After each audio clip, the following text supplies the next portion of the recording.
Damos paso al conversatorio. Ejemplos de proyectos de cierre de brechas con base en proyectos de energía solar en regiones aisladas. Invitamos al escenario a Mauricio Posada, gerente de desarrollo de negocios de AES Colombia. Camilo Patrignani, director de infraestructura del Grupo Libra. Mateo Mendoza, socio de Mendoza Abogados. Y al moderador, Enrique Cadena, vicepresidente de Finanzas Estructuradas de la Financiera de Desarrollo Nacional.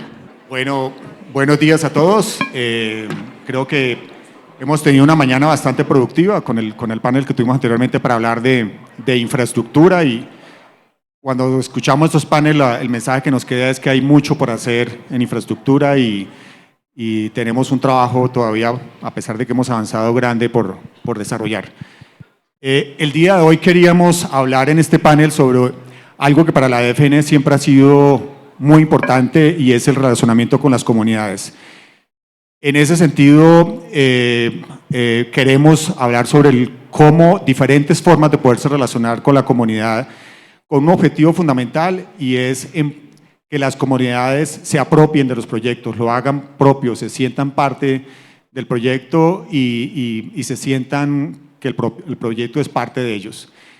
Para eso hemos traído dos ejemplos concretos, que son básicamente dos proyectos de energía renovable con diferentes formas de aproximarse a la comunidad, pero con un hilo conductor, y es cómo me puedo relacionar mejor con ellos y cómo puedo lograr que se apropien de los proyectos y lo hagan como propio.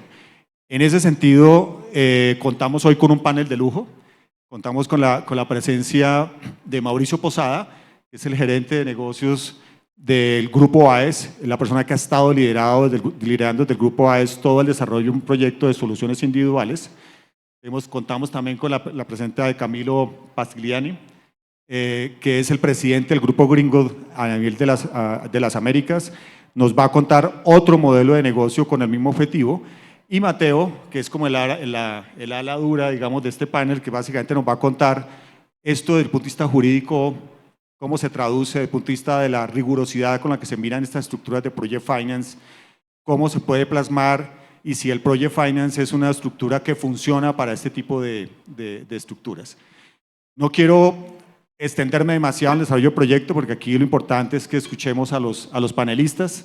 Les quería darle la palabra primero a Mauricio Posada para que nos cuente este proyecto de soluciones individuales. Es un proyecto en La Guajira con las comunidades Wayuu. Para esto traemos primero un video que da un poquito de contexto sobre el proyecto que estamos conversando.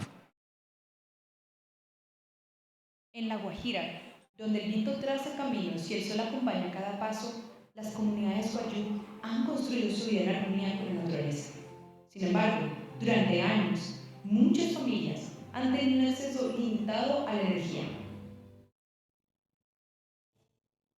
Esta realidad debe transformarse. El proyecto de energización rural Solcar, desarrollado por Sol Luna y AES Colombia, está llevando energía limpia y continua a las familias Wayuu que habitan cerca del proyecto eólico Gelmey Huacay. Esta llegada de energía no solo facilita las tareas del día a día, abre nuevas posibilidades para estudiar, trabajar, emprender y fortalecer la vida comunitaria. Es un paso hacia un futuro más digno y conectado. Antes no teníamos luz, con mis hijos hacen sus tareas, ven televisión, ahí tengo un congelador donde amanecen los alimentos, vendo mis bolis, vendo 60 a 1000 pesos. Ya van 250 familias inscritas, de las cuales van 2000 personas beneficiadas de este proyecto de electrificación rural Solcaí. Los aliados de este proyecto son Financiera de Desarrollo Nacional, quien estructuró y financió el mismo con 11.600 millones de pesos. Cuando un hogar Wayuu recibe energía por primera vez, no solo se ilumina, se cumple un deseo profundo de oportunidad, tranquilidad y esperanza en el mañana. Ahora, Enrique, mil gracias por la invitación. Primero excuso a Federico Chavarría, que es nuestro presidente, que precisamente hoy y mañana está en el comité tripartito en La Guajira de energía justa con el ministro y el presidente, precisamente para ver cómo se involucran las comunidades y cómo se tienen en cuenta las comunidades en los proyectos eólicos en La Guajira. El tripartito es porque están los sponsors, las comunidades y el gobierno. Quiero dar una explicación o una presentación de la empresa. AES Colombia hace parte del grupo de AES Corporation, que es una multinacional americana enfocada en la generación de energía. En algunos países tenemos distribución también. Estamos listados en Nueva York y somos parte de 500 Fortune. Estamos en más de 13 países enfocados principalmente en las Américas. El año pasado terminamos cerca de 5 gigavatios de proyectos en construcción enfocados principalmente en eólicos, solares y baterías, y tenemos más de 34.000 megavatios en operación. En Colombia somos operadores y somos dueños de la central Chivor, que son 1.000 megavatios, y 20 megavatios de la central hidroeléctrica Tunjita, que es una adyacencia a Chivor. Somos 100% renovables en Colombia, tenemos 3 proyectos solares con Ecopetrol en los campos petroleros con ellos, que le prestan autogeneración para Ecopetrol y para Cenit, 2 en el Meta, que son Castilla y San Fernando, y 1 en Brisas, en Huila, que es Brisas, de 26 megavatios en total, son 108 megavatios. Y yo lidero con mi equipo el desarrollo de un pipeline de proyectos de más de 1 gigavatios concentrados principalmente eólicos y solares. En La Guajira, el proyecto Yemey Huacay, como ven, que hace parte del video, y unos proyectos solares en Tolima que ya están en etapa de ready to build, el proyecto Girasoles de 120 megavatios. Doy este contexto y antes de explicar el proyecto Solcay, quiero contarles sobre precisamente el proyecto Yemey Huacay, porque Solcay es un proyecto de energización rural en el área de influencia de un proyecto más grande, que es el proyecto Yemey Huacay. El proyecto Yemey Huacay es un proyecto de 549 megavatios en La Guajira que está en etapa de desarrollo, que se conecta a la subestación colectora, que es el proyecto que está desarrollando el Grupo de Energía de Bogotá. Y digamos, la diferenciación de AES respecto a estos proyectos ha sido su aproximación a territorio. Es totalmente diferencial. Estamos en La Guajira desde el 2010-2012, precisamente conociendo sus usos y costumbres, conociendo la gobernanza, creando confianza con las comunidades, y nos hemos apalancado en esa confianza para desarrollar este tipo de proyectos. Eso lo comentábamos ahora con Camilo, esto no es un tema de socialización, ni un tema de unos días, sino es un tema de meses y años de crear confianza para posteriormente crear con la comunidad los proyectos. Yemey Huacay son 549 megavatios, 2 de esos proyectos, 259 megavatios, ya tienen licencia ambiental, y dentro del marco de la licencia ambiental en La Guajira se requiere hacer consulta previa. En el marco de la consulta previa, una estrategia diferencial que ha hecho AES también es cómo vamos a pagarle los recursos a la comunidad de la compensación por el uso de su terreno y por las compensaciones ambientales. La estrategia clara en AES ha sido que no pretendemos entregar el dinero directamente, sino hacemos toda una figura a través de un patrimonio y de unas asociaciones, las comunidades van a decidir a través de esa fiducia en qué van a invertir ese dinero de las compensaciones. ¿Okay? Y es importante porque de pronto ampliamos más el tema más adelante sobre los planes de vida. Dentro de esa consulta previa nosotros hacemos algo que se llama los planes de vida. Los planes de vida es como el plan de desarrollo territorial de la comunidad. Ellos escogen qué proyectos hacer, escuelas, o ellos deciden qué es importante para ellos. Eso es la co-creación que creo que vas a comentar más adelante. Y dentro de estos proyectos, dentro de estos planes de vida, que son varios, porque son varias comunidades, nos dimos cuenta que el común denominador era la energía y el agua potable.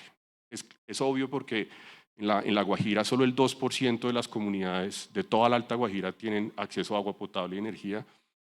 Y esto es una manera que la comunidad nos dice, la comunidad guayú ha decidido que la energía por ahora es el habilitador de su desarrollo económico.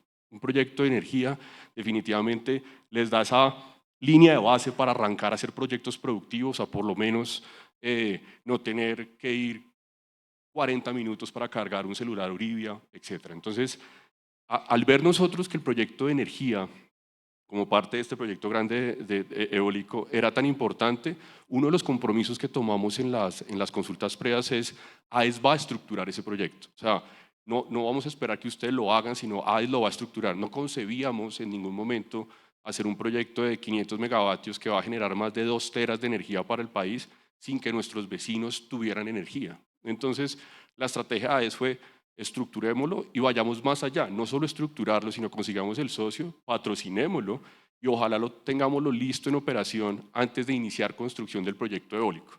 Ahí hay una estrategia interesante de hay que hacerlo pues porque nos va a abrir campo y hay que hacerlo pues porque generamos beneficio inmediatamente. O sea, hay que llegar con promesas cumplidas antes de entrar con el proyecto grande.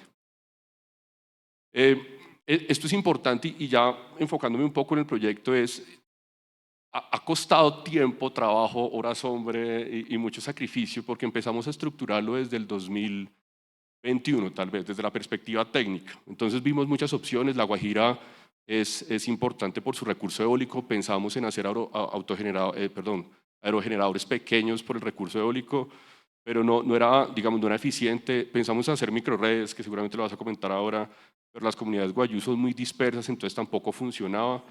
Y vimos que a veces la solución es una solución más simple, no hay que inventar la rueda, y las soluciones solares individuales, que no es una solución robusta, tiene 910 vatios, son 2 paneles solares, tiene una acometida, tiene batería, tiene inversor, que genera más o menos 3 kilovatios hora día, alrededor de 90 kilovatios mes. Es una energía que bien administrada, eficientemente manejada, les da para cubrir las necesidades diarias. En el 2022, cuando ya estábamos decidiendo o avanzando con la estructuración técnica, afortunadamente el gobierno tenía en borrador una resolución, no recuerdo el nombre de la resolución, pero una resolución que daba subsidios a soluciones individuales en zonas no interconectadas para la inversión y para la operación. Entonces esto era perfecto porque era como la otra punta de dónde vamos a sacar los recursos para que esto flote, y fuimos un poco tercos en querer hacer un project finance de esto, un proyecto pequeño, pero queríamos hacer un project finance de esto, y con toda esta estructuración ya empezamos a buscar aliados importantes como quién ha desarrollado esto, quién ha construido realmente esto y quién le apuesta, en este caso la Financiera Nacional de Desarrollo, a financiar esto con los riesgos que ya tiene. ¿Okay? En el censo que hicimos del proyecto eólico Yemey-Huacay, para que ustedes se den una noción, es muy grande el proyecto. Estamos en un área de influencia de más de 120 kilómetros cuadrados, son 113 comunidades en total, todo el proyecto eólico, y más de 11.000 personas. Entonces, decidimos hicimos un censo y encontramos que alrededor de 3.100 hogares serían los que impactaríamos con esta solución solar. Dividimos esto en 3 etapas. La primera etapa son 840 hogares. Esta primera etapa tuvo un costo alrededor de $5 millones, una financiación de cerca de los $3 millones, y nos ha ido muy bien. Ustedes se dieron cuenta, son 840 hogares. Arrancamos en enero de este año. Ya tenemos instaladas más de 350 soluciones con energía 24/7 para las comunidades y esperamos terminar a mediados de octubre. Si ustedes me preguntan cuál ha sido la clave del éxito hasta ahora, porque sinceramente para mí este proyecto sea exitoso es que en 10 años vayamos a La Guajira y esto siga operándose bajo los subsidios del gobierno y con el operador, porque un punto que conversábamos ahora era, yo no estoy en contra de los proyectos que se donan, saben que una empresa privada dona, pero lo cierto es que estos proyectos no son sostenibles en el tiempo. La parte operativa después, cuando se hace la donación y cuando se construye, primero no tiene apropiación de las comunidades porque de pronto no fueron solicitados por ellas, y como no hay apropiación, no se cuidan los activos y no hay sostenibilidad. Entonces, estructurar bien un proyecto de la mano con las comunidades nos garantiza el éxito, que para mí el éxito siempre va a ser la sostenibilidad. Si me dicen cuál es la clave del éxito para esta sostenibilidad, hasta ahora nos ha ido muy bien, es precisamente haber estado en La Guajira hace 12 años, entender las comunidades, desarrollar el proyecto con ellas y de cierta manera apoyarlas en su proyecto, porque ellas fueron los que decidieron que necesitaban energía para arrancar, y que AES haya puesto la camiseta y diga vamos a hacerlo de la mano de buenos socios que entienden la estrategia social igual que nosotros, en este caso Soluna, que es el operador, y la FDN.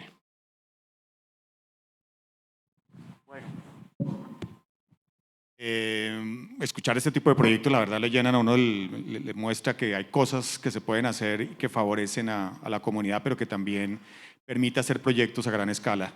Quiero dar la palabra también a Camilo para que nos cuente una aproximación diferente a este tipo de proyectos, un acercamiento con la comunidad tairona diferente a la que vieron ahora con el grupo AES, pero que busca el mismo objetivo, y es como tener un relacionamiento que mejore la calidad de vida de la comunidad, pero no solamente eso, sino que empodere a la comunidad con el proyecto. Entonces, Camilo, cuéntanos, primero veamos un video y nos cuentas un poco el proyecto, en qué consiste.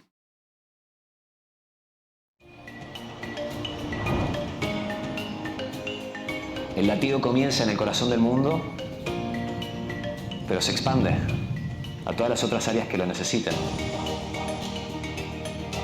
La obra de arte que hemos hecho en conjunto es la confianza que hemos construido. Esa confianza se basa en 3 pilares: verdad, belleza y bondad. El principal activo que tiene este proyecto es ese: una interconexión complementaria que permite que lo imposible se vuelva real. Zang injinu kwani yau kanan kwanana pari zanang wa zanu nin dere ya kwai kaun ganan mamda ba zanga fi warung pakaveri ye midina kunikari aktari ya di zani zebi guni zan era tari nani kase ke warunti anzoinu ni damanu digeri kari anizun. Terra es un proyecto que enamora, que apasiona y por el cual es fácil levantarse todos los días a trabajar por él. El universo a través de los mamos nos ha guiado y nos ha apoyado. Con cada dificultad que hemos tenido lo hemos sorteado. Siento como que hemos construido una obra de arte. Aplicaron un principio que ha sido muy valioso: conocer para proteger.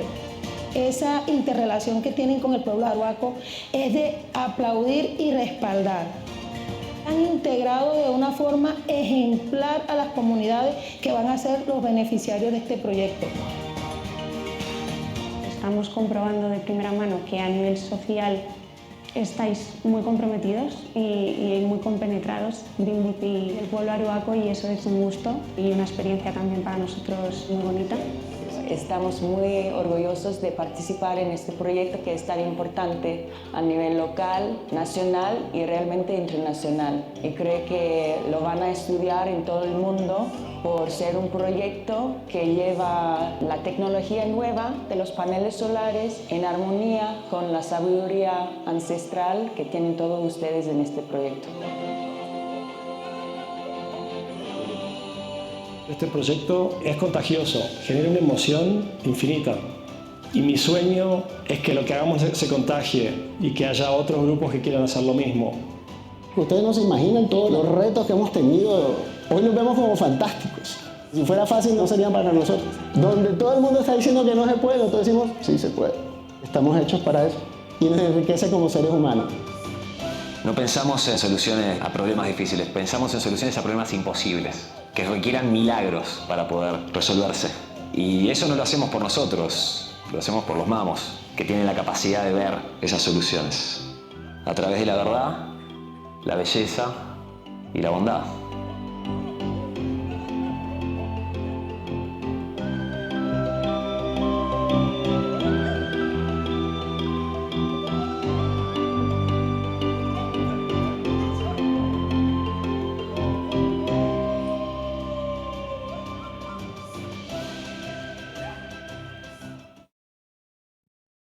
Bueno, buenos días a todos. FDN, gracias por la invitación. Gracias también por apoyarnos en el proyecto Terra. Y me gustaría compartir un poco lo que fue esa experiencia. Es un proyecto de 52 megas solar que hemos hecho en sociedad con la comunidad arhuaco. Y esa es una primera etapa, luego hay una segunda etapa de 100 megas. Ya tenemos las tierras y estimamos empezar el proyecto de aquí a 1 año y medio, 2. Y todo surge, y disculpe, me voy a presentar en un segundo, pero todo surge con un viaje. Somos una empresa familiar, trabajo con mi hermano, y en el 2019 nos fuimos a Nabu Simaque, que es el pueblo sagrado de los arhuacos, a lo que denominaría un viaje prácticamente cultural, si no espiritual. Fuimos a entender la cultura de ellos, cómo ven el universo, cómo manejan los sincronismos, cómo es la gobernanza de los arhuacos, los recursos que tienen, en qué los utilizan. Y tuvimos la oportunidad de entrar a Nabu Simaque en el 2019. Es un sitio donde hay un gate, no se puede entrar, no es para turismo. Es el sitio sagrado de ellos, el principal. Y bueno, por esas casualidades de la vida nos permitieron entrar y pasamos 3 días. Cuando bajábamos de la montaña, camino a la salida, escucho a mi hermano hablando con uno de los líderes arhuacos, hablando sobre energía solar, preguntándole, ¿ustedes tienen energía solar? ¿Utilizan energía solar? ¿De dónde obtienen electricidad? O la mínima necesidad básica. Y yo ahí me di cuenta de a dónde iba mi hermano y me agarré la cabeza y dije, esto va a ser complicado. Mi background es en Project Finance, yo financio proyectos, mi experiencia es mayoritariamente en Europa y en Estados Unidos, entonces estoy muy acostumbrado a trabajar en proyectos que si bien puedan ser pequeños, que tengan una replicabilidad, una escalabilidad, el desarrollo de una propiedad intelectual si es posible, barreras de entrada y demás. Cuando empecé a escuchar sobre este proyecto, los arhuacos, junto con mi hermano, empezaron a tirar ideas y tomó aproximadamente 1 año y medio llegar a un contrato marco de casi 100 páginas, donde nos pusimos de acuerdo en cuál es el proyecto que íbamos a desarrollar en conjunto. O sea que esta es una idea que surge from the grassroots, o sea, de la comunidad hacia arriba, no del proyecto, de lo económico, de lo financiero hacia abajo. No fue entrar en contacto con los arhuacos para llenar un formulario, una consulta previa, conseguir la licencia ambiental. Surgió de otro lugar. Surgió de un lugar, como decía en el video, de la confianza, del cariño, del respeto, casi de la admiración mutua. Y finalmente el proyecto, de la manera que se delineó, es que va a haber una planta solar conectada a utility scale convencional. Vamos a construirles un pueblo para 250 familias, que se denomina Pueblo Talanquera, pues lo ubican dentro de lo que es la línea negra, que es el territorio ancestral de los arhuacos. Y van a tener un mini grid, va a tener un sistema de residuos orgánicos, de biomasa, y luego el 5% del revenue del proyecto solar, el grande, va a ir a la Fundación Nicuma, que de hecho es una fundación que terminamos formando para ellos. Fue un momento donde los arhuacos estaban muy divididos, los aunamos, formamos Nicuma, y Nicuma lo que hace con esos fondos es básicamente la compra de tierra para preservación. Nosotros estimamos que con el revenue share, con el pueblo, y luego hay un transfer de ownership de la planta solar al pueblo indígena a los 25 años, van a comprar aproximadamente 120.000 hectáreas de tierra para protección. Terra 2 va a ser 100 megas con otro pueblo talanquera, quizás 2, donde la tierra también se va a donar. O sea que es un proyecto que tiene la potencialidad de ayudar a los arhuacos a hacerse por medios pacíficos del territorio que les pertenecía con anticipación. Para presentarme un momento, estoy en el Grupo Libra, soy el head de infraestructura. Tenemos principalmente activos en transporte y en infraestructura.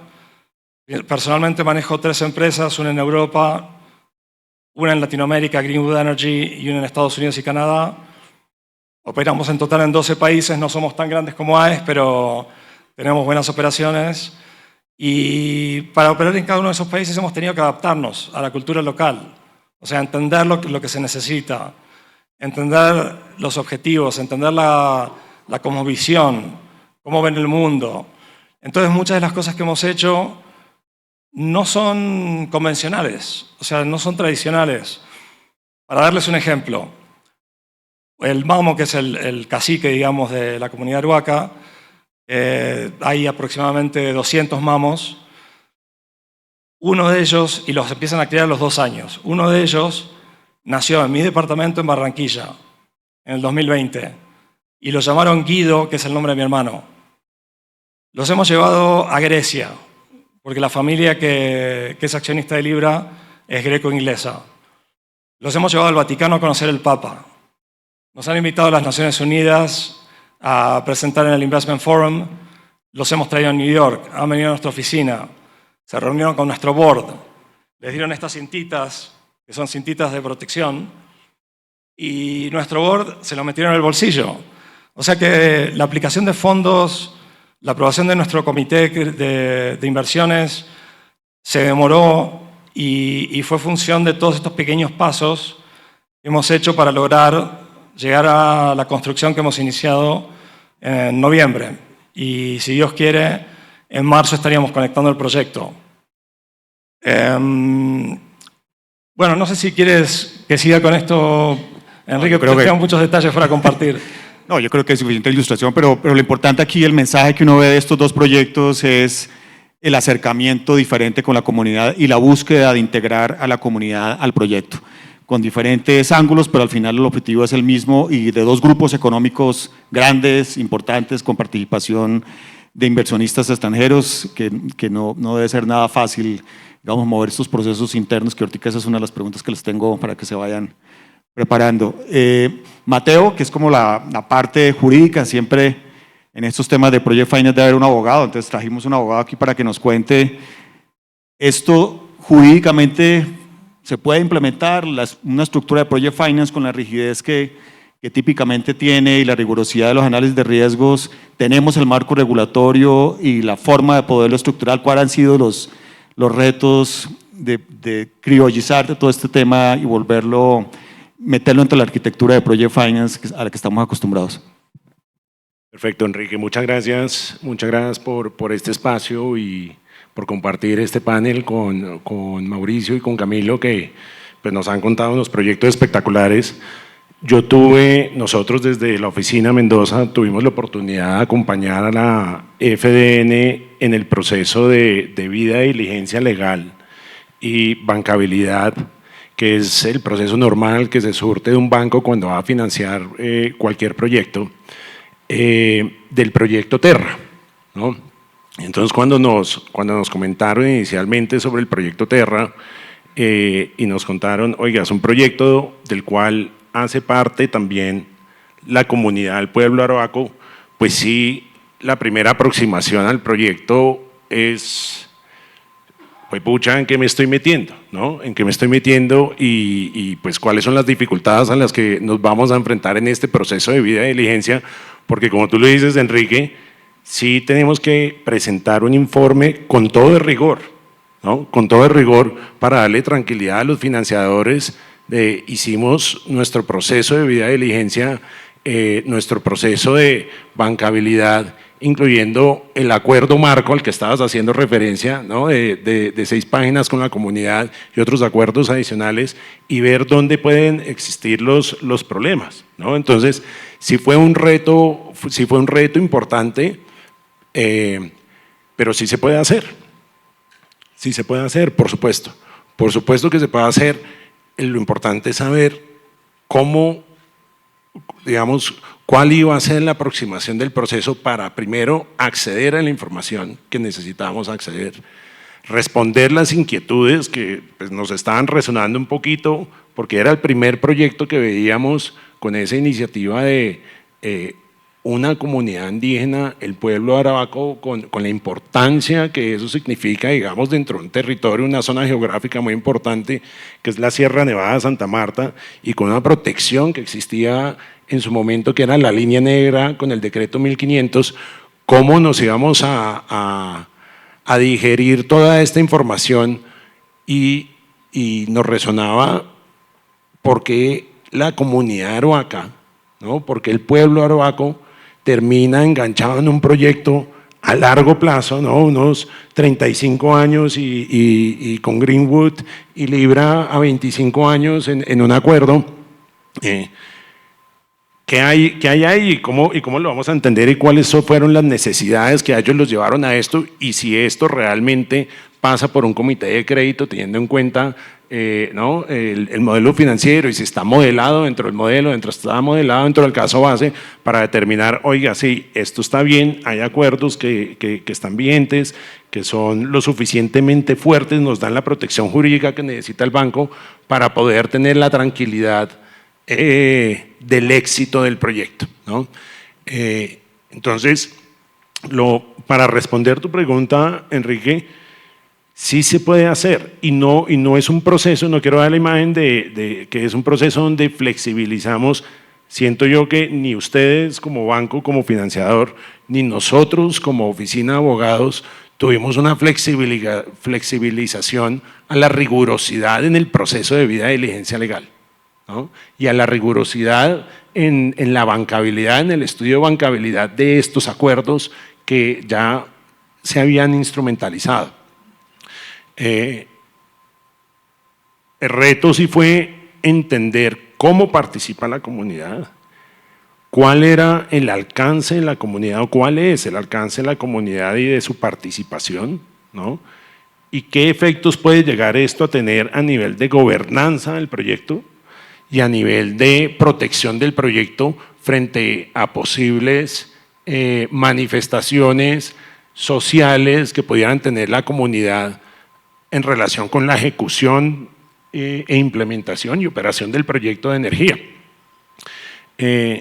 Y algo que nos llamó muchísimo la atención también al principio fue que es un proyecto que geográficamente, como lo menciona Camilo, está dentro de la línea negra, ¿no?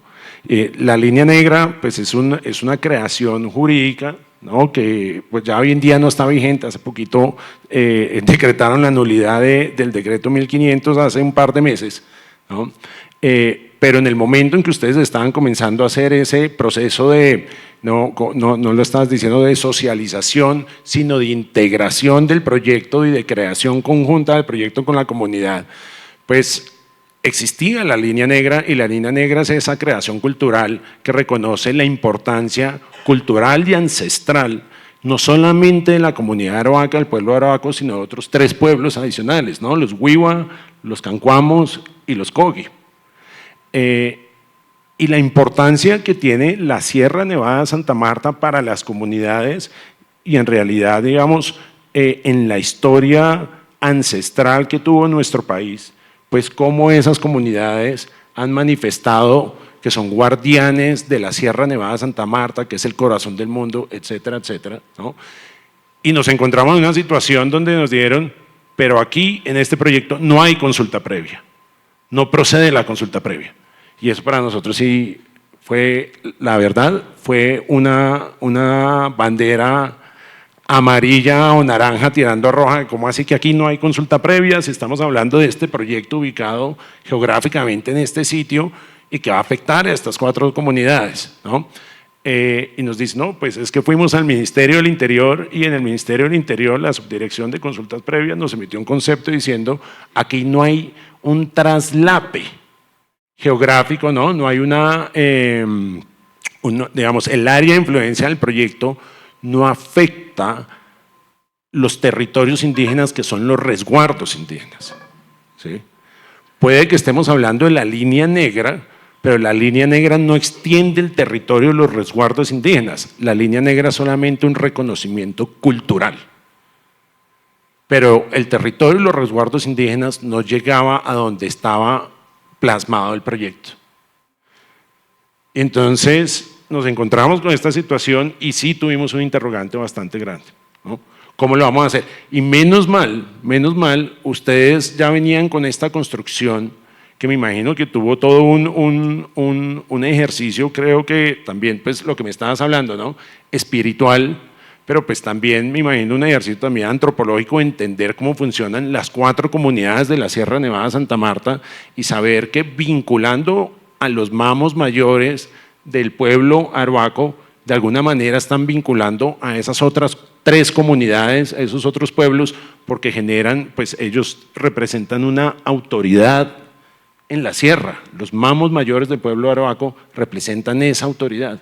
Y eso había que entenderlo para decir, ok, esta vinculación del pueblo de Arhuaco en este proyecto, si puede eventualmente generar un efecto de proteger el proyecto contra las demás comunidades y contra manifestaciones que usualmente vemos en otro tipo de proyectos, ¿no? De toda la historia de infraestructura y de proyectos energéticos, pues protegerla de ese tipo de manifestaciones porque ya están alineados en el proyecto y ellos mismos a sus hermanos de la sierra les van a decir, este proyecto tiene estos beneficios y tiene esta intención que manifiesta la intención que tú estabas hablando, ¿no? La intención universal del pueblo o de los diferentes pueblos asentados en la Sierra Nevada de Santa Marta, que es recuperar la tierra para generar una recuperación de los ecosistemas y de sus sitios sagrados. Y ahí ve uno esa alineación y le da mucha tranquilidad. Y fíjense que hace poco, hace no mucho, hace unos 2 meses, salió una sentencia al Consejo de Estado en relación con el proyecto Magallanes de Ecopetrol que se desarrolló hace 10 años, donde están ubicados los UWA, la comunidad UWA. Y en su momento también tuvieron el concepto del Ministerio de Hacienda de decir, oiga, aquí no hay presencia de comunidades o el proyecto no genera o el área de influencia del proyecto no se traslapa con el área del resguardo de la comunidad UWA, y adelantaron su proyecto. Y obviamente esto generó unas demandas de la comunidad, hasta que el Consejo de Estado finalmente se pronunció hace 2 meses y dijo la licencia ambiental es nula. Y entonces quitó la licencia ambiental del proyecto. ¿Por qué? Porque aún así habían tenido un concepto ilegítimamente, ¿no? Ecopetrol en su momento desarrolló el proyecto, habían tenido un concepto del Ministerio del Interior diciendo no procede la consulta previa. No hicieron los estudios adicionales en campo que tanto la jurisprudencia constitucional como legal obliga a ir a hacerlos para entender esa cosmovisión, que es esa afectación directa. Cuando uno habla de afectación directa es entender la cosmovisión de las comunidades para saber si hay una afectación sobre sitios sagrados y no solamente a nivel geográfico. Entonces, súper importante la gestión que ustedes adelantaron teniendo en cuenta este precedente. Bueno, Mateo, muchas gracias. Creo que el mensaje central es sí se puede, hay que hacer la tarea de mirar cómo se puede, digamos, bajar todos estos temas de las conversaciones con los indígenas para plasmarlo pero digamos, el mensaje que queda aquí es que sí se pueden hacer este tipo de estructuras con la rigurosidad que requiere estos procesos de Project Finance. Mauricio, cuéntanos un poco, que es un tema que siempre nos preguntan cuando hablamos de este tipo de proyectos, una compañía del tamaño de AES, de las características que tiene AES a nivel mundial, ¿cómo ha sido ese proceso interno de discusión de este tipo de proyectos donde ustedes, digamos, no lo mencionaste ahora, pero ustedes son inversionistas del proyecto, participaron en la instrucción misma del proyecto, fueron gestores trayendo un nuevo socio, en un sector que se sale un poco, digamos, de lo que ustedes típicamente sigue siendo energía, pero se sale un poco de la estructura? ¿Cómo fue ese proceso interno en una compañía que maneja estos temas con bastante rigurosidad? Bueno, Enrique, realmente fue fácil. La compañía pues está alineada a generar bienestar en las comunidades donde somos vecinos y pues el proyecto se explica solo que vamos a generar bienestar anticipado antes de un proyecto tan grande como Yemey Huacay y pues hacia el fit total, ¿sí? De pronto sí hubo un CFO que tal vez dijo son $5 millones, oiga, sáquelos de la caja, inviértalos y ya está, ¿sí? No sé, no haga todo el proceso de estructuración. Pero por directriz de Federico y algunos líderes globales sí nos recomendaron hacer toda la estructuración técnica y financiera, y esto al final tiene 2 objetivos. Uno, precisamente porque nos prepara para el proyecto más grande, que es cerca de $1 billón, y que créame que la misma estructuración que hace usted en el pequeño o en el grande la tiene que hacer en el pequeño, es el mismo esfuerzo, son seguramente los mismos riesgos y es el mismo trabajo horas hombre. Y lo segundo es, hablábamos ahora, es abrir camino, es decir, muchos sponsors, digamos, le tienen miedo a estos proyectos o dicen, es que vamos a tener muchos retos en los contratos. Esto fue estructurarlo de cero, esto era unos subsidios nuevos, ustedes fueron muy abiertos en entenderlos, pero creemos que ya tener esta estructuración, pues es muy fácil replicarlo. Nosotros ahora vamos a empezar la segunda etapa de alrededor de 1.200 hogares. La Guajira tiene, en el censo que hicimos, 35.000 hogares. Nuestra área de influencia son solo 3.000. Nos encantaría que otro sponsor, que seguramente es Soluna, porque nuestro core no es ser operador de zonas no interconectadas, replique esto y seguramente lo va a hacer. Entiendo que ya están conversando con ustedes. Entonces, tenía todo el sentido hacerlo y me parece una muy buena idea haber gastado este año y medio en estructuración financiera para que alguien lo replique y para que no solo en La Guajira, sino que en otras zonas del país se pueda hacer. Sí, digamos, el mensaje central aquí es, esto es un proyecto replicable y la verdad, si bien es una inversión pequeña en su primera etapa, realmente aquí estamos creando una estructura que permite resolver el problema a cerca de 450.000 familias que son las que no tienen en el país acceso a energía. Entonces, es una apuesta también que desde la FDN hacemos para hacer una respuesta precisamente a esas 450.000 viviendas que no tienen acceso a energía y poder ayudar a que esto sea una realidad con sponsors como AES y ya tenemos, digamos, varios sponsors que están trabajando en esto para tratar de hacer esa respuesta que necesita el país a esta solución. Camilo, cuéntanos, porque hay un tema que siempre nos ha llamado desde las conversaciones que hemos tenido con ustedes ya un buen rato, y es que esta aproximación a las comunidades no es simplemente un tema coyuntural, ni es un tema de este proyecto de Tayrona, sino es parte de su ADN. Ustedes lo están haciendo en otros países, lo hacen, es parte de la manera como ustedes se aproximan a este tipo de proyectos. ¿Cómo fue ese proceso de, pues como tú bien lo dices, una persona que su trabajo fundamental es estructurar proyectos, mirar estructuras de project finance, de ver que esta es la manera como se debe uno aproximar a estas compañías y a este tipo de proyectos? ¿Cuál fue el proceso interno y cómo ha sido el resultado, digamos, en los últimos años de tener esta aproximación? Bueno, para contestarte la pregunta me gustaría también aclarar un tema que es granular, pero es importante. La comunidad Arhuaca no tuvo una posición pasiva en este proyecto. En abril del 2022, el presidente Duque nos llevó en su avión a Valledupar, de allí en helicóptero a Nebusímaque, y le presentamos junto con él a 1.000 arhuacos. Cuando la holding donde yo trabajo ve esta noticia en la prensa, se entusiasmaron. Acto seguido, puntos de interconexión, creo que fue en el 23, ¿no?, que se otorgaron. Pedimos 3 puntos de conexión para hacer 80 megas DC y nos otorgaron un solo punto. Gracias a los arhuacos que gestionaron con el gobierno, logramos obtener el segundo punto. El tercero, lamentablemente, no lo pudimos conseguir. Pero ¿qué conlleva todo esto? Conlleva visitas semanales. O sea, los líderes con los que hablamos nos llaman por teléfono y nos dicen, miren, tienen que venir a Nebusímaque la semana que viene. Vamos. La tierra, cuando compramos la tierra, teníamos 4 o 5 opciones. La que eligieron ellos no fue la más económica, pero la eligieron ellos. En cada terreno hicieron un pagamento, un ritual tradicional arhuaco, y dijeron, esta es la que es. Y tuvimos que comprar ese territorio. La línea de transmisión que va de la planta solar a la subestación es de 12 kilómetros. La trazaron nuestros ingenieros externos. Los arhuacos dijeron, ¿cómo así? No, tenemos que recorrerla nosotros, aprobarla nosotros y darles el ok. Y nosotros dijimos, bueno, ok, otro proceso más.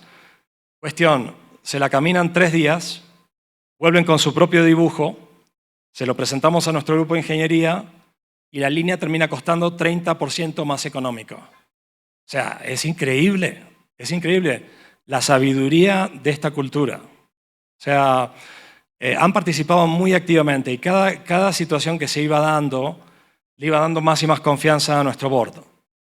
Eventualmente, cuando obtuvimos el PPA, que tampoco fue sencillo, pues con el apoyo de FDN, el apoyo de una empresa que se llama Nitro, que es una comercializadora eléctrica, el apoyo de OTAC, que fue el EPCista, el apoyo de los suplidores de paneles, de inversores, digamos, hay todo un grupo de gente, asesores, obviamente, asesores legales, muy importante.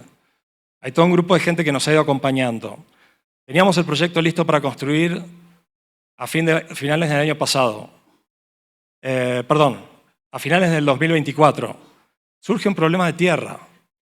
Resulta que la URT había tenido un claim hacía varios años o décadas y había que limpiarlo. Y limpiar eso antes era muy rápido, pero luego de algunos decretos toma ya una relevancia judicial que quizás, Mateo, la puedes explicar un poco mejor. Pero bueno, tuvimos un problema que nos tomó un año resolverlo. Y la FDN nos esperó, y OTAC nos esperó, y los panelistas nos esperaron y no nos subieron el precio. O sea, hubo todo un acompañamiento que hemos tenido realmente la suerte, la fortuna de haberlo tenido. Y este proyecto también retroalimenta a nuestro equipo de ejecución, el equipo de Greenwood, porque están tan apasionados de este proyecto, está la amistad que hay con la comunidad Aruaca, que la gente trabaja 16 horas por día, los fines de semana, no tienen descanso, no se toman vacaciones. Entonces, hoy nos encontramos en una situación donde el proyecto ya está siendo construido, se han puesto los recursos de equity, y en septiembre del año pasado nos vino una oportunidad para adquirir un proyecto de 500 megas eólicos en La Guajira, con 125 comunidades, una licencia ambiental aprobada, y nosotros cuando lo vimos dijimos, es perfecto para nosotros, son solo 125 comunidades. Pero no nos asustó para nada eso. Lo que sí pensamos fueron los temas macroeconómicos, digamos, temas fiscales, temas de tasa de interés, temas de estructuración, temas de lenders, inversores, pues es un proyecto de 900 millones de dólares para una empresa que opera 100 megas en Panamá, entre Panamá y Colombia en este momento. Entonces, fue un salto muy importante, pero lo vemos realmente, y nuestro board lo ve de la misma manera, lo ve como una propiedad intelectual que se ha generado, una barrera de entrada a competidores. O sea, los aruacos, si hoy vas y les preguntas, ¿puedo hacer un proyecto solar en tu territorio? Que el nuestro fue el primero que se ha hecho a escala. Te van a decir, no, habla con Greenwood. No es lo que queremos, no queremos ser un monopolio, jamás lo vamos a hacer. Pero es el tipo de confianza que se ha generado al punto de que es la última preocupación que tenemos. Al contrario, cuando tenemos un problema, lo llamamos nosotros a ellos y ellos nos lo solucionan. O sea, es realmente casi un mito este tema de las comunidades, es casi un mito. Bueno, muchas gracias. Yo creo que bien ilustrativo todo este proceso y lo que conlleva, digamos, tener esta aproximación para este tipo de proyectos. Yo quiero darle la palabra a Mateo para que nos cuente cuál ha sido, digamos, como nos dé los 4 puntos que dejaría, digamos, a este auditorio que deberían tener en cuenta para este tipo de aproximación. ¿Cuáles son los 4 temas en los que uno debería mirar con cuidado y dejarle como mensaje? Estas son las 4 recomendaciones que yo le dejo como abogado a tener en cuenta para mirar este tipo de proyectos con esta aproximación. No está fácil, pero voy a tratar de hacerlo. A ver, yo creo que estas iniciativas como la de AES y la de Libra y Greenwood son muy relevantes para el país porque parten de reconocer, yo creo que lo primero es reconocer la realidad del país, ¿sí? Y en ese proceso de reconocimiento de realidad del país es que tenemos comunidades indígenas, ¿sí? Hay un montón, entiendo que hay como 120 registradas ante el Ministerio del Interior, pero puede haber más y van apareciendo más. Y esa es una realidad. Entonces, una vez se reconoce esa realidad, lo importante es cómo nos aproximamos a la comunidad, ¿no? Y cómo nos aproximamos, ya tenemos bastante tiempo de jurisprudencia constitucional y legal insistiendo a todos los actores, a todos los inversionistas, a todos los bancos, tiene que tener en cuenta las comunidades, es decir, las comunidades indígenas no son un ítem en el modelo financiero que representa un costo de una escuela. Las comunidades indígenas son un actor relevante en la ejecución del proyecto, en la estructuración y ejecución del proyecto. Y eso es lo que nos han venido diciendo 20 o 30 años en la jurisprudencia constitucional y legal. Tenga en cuenta que son un actor súper relevante en el proyecto, y para darle esa relevancia usted tiene que ir a entender a la comunidad, ¿sí? A entender a la comunidad. Y ahí ya viene un proceso que yo, pues digamos, en mi proceso que tuve de acercamiento con los mamos, pues yo creo que hay que hacer también un proceso interno y de autorreflexión de cómo se acerca uno con respeto a la comunidad. Y obviamente tenemos un montón de ejemplos también de comunidades que bloquean vías de manera arbitraria, y etcétera, etcétera, pero esa no es la realidad del país. Digamos, son las noticias que vemos una vez al mes o una vez cada 6 meses, pero esa no es la realidad. La realidad es que sí hay comunidades, sí hay unas estructuras jerárquicas y que hay que aproximarse a las comunidades atendiendo esas estructuras jerárquicas y atendiendo esas necesidades. Y en ese proceso, cuando yo tuve la oportunidad y la necesidad de acercarme a los mamos para preguntarles, ¿usted por qué terminó metido en este proyecto? Quiero entenderlo, ¿sí? Sabía que tenía que hacer un proceso, que me iban a hacer un proceso, digamos, como de onboarding personal, antes de darme el espacio a mí de poder compartir conmigo sus necesidades de participar en el proyecto, ¿sí? Y así como los bancos hacen su onboarding, ¿no? Documental de venga y reviso quién es usted y si es una persona pública o no, con exposición pública o no lo es, y muéstrame sus estados financieros.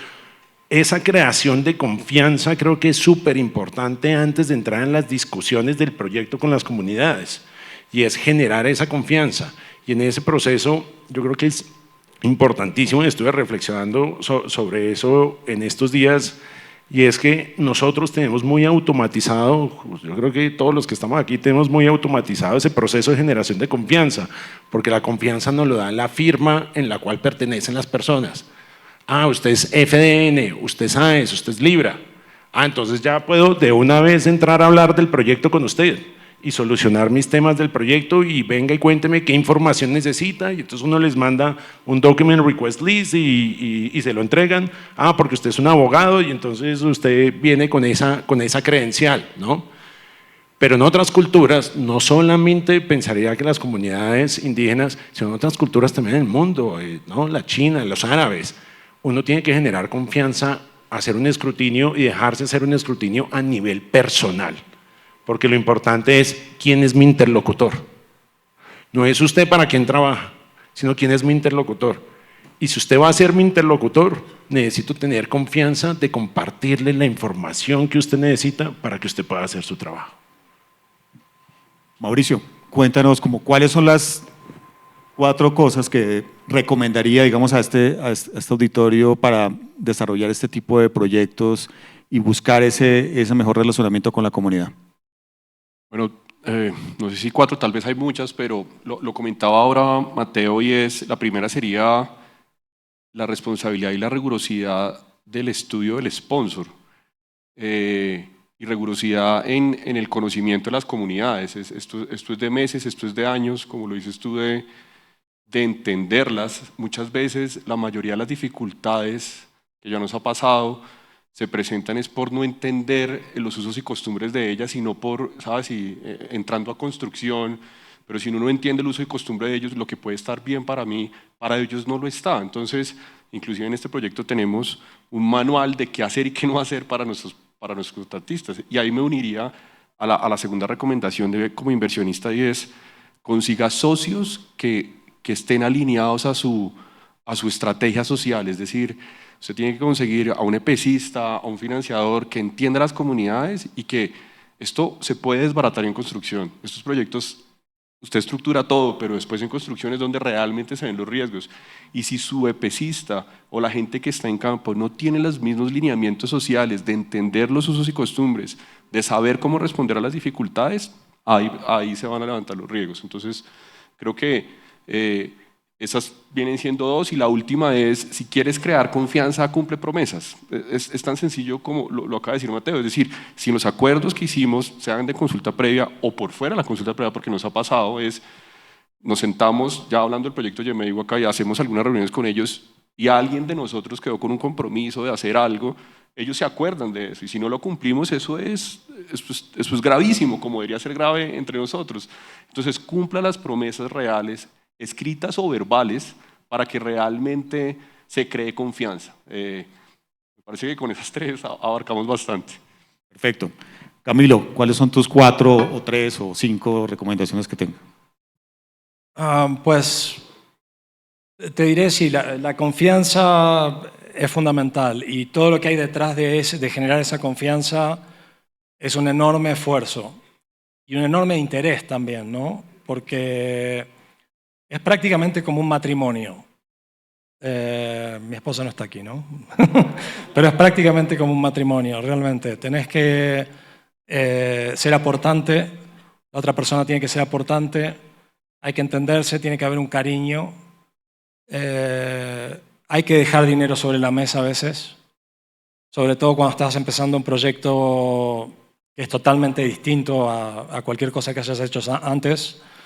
Es importante entender la historia, porque, digamos, una conversación te lleva a un límite, pero eventualmente si no estudias la historia de hace 50 años, de hace 200 años, 300 años, cómo vivían, quién les ha causado el mal, o sea, realmente entender la historia,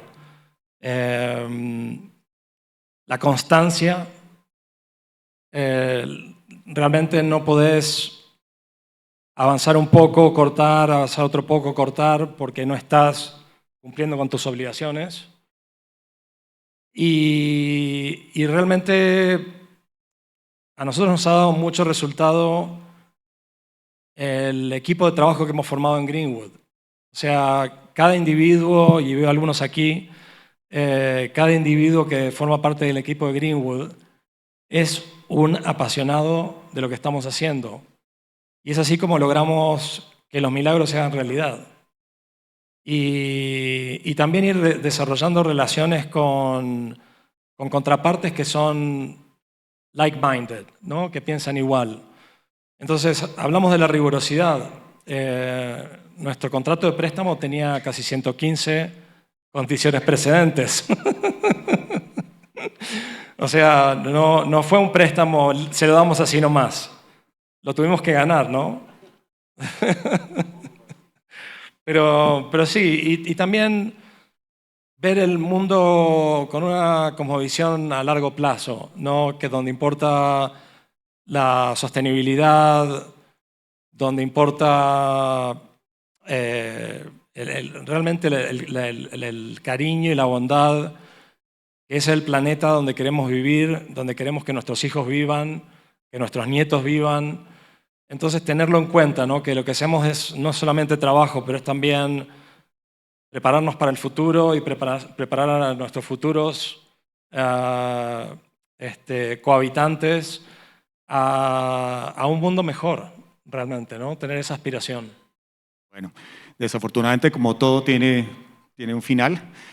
La verdad quiero darle las gracias a los panelistas por poder aportarnos y contarnos la experiencia que han tenido desde el proyecto. En resumen, nos queda, yo diría que 3 temas. Lo primero es la importancia de construir confianza y dedicarle tiempo a esa construcción de confianza. Yo creo que es un tema en el que no es un solo momento, sino que hay que dedicarle el tiempo para construirlo. Eso parte de un principio de escuchar, de entender, de ponerse un poco en la camisa del otro para entender cuál es ese mundo, esa cosmovisión, como lo dicen correctamente los tairones de ellos, y podernos comunicar entre las diferentes partes. Mateo nos dice, se puede estos dos mundos que parecen lejanos, no son tan lejanos y se puede trabajar en conjunto. Y algo que recojo de Mauricio que es muy importante y es, hay que cumplir lo que se dice. Si yo digo algo, cúmplalo, que la palabra o lo escrito, tanto escrita como verbal, sea una de las maneras de poder construir confianza. Y recojo también unas palabras de Camilo que mencionaban el equipo, ¿no? Tengo que tener un equipo que maneja mi misma aproximación a este tipo de temas y que refleje en el campo lo que la compañía desde su casa matriz o desde las cabezas ven en términos de cómo se deben aproximar a las comunidades, y construir ese equipo que tenga ese relacionamiento con la comunidad es importante. Nuevamente, muchas gracias, muy amables, y muchas gracias a ustedes por escucharnos. Gracias.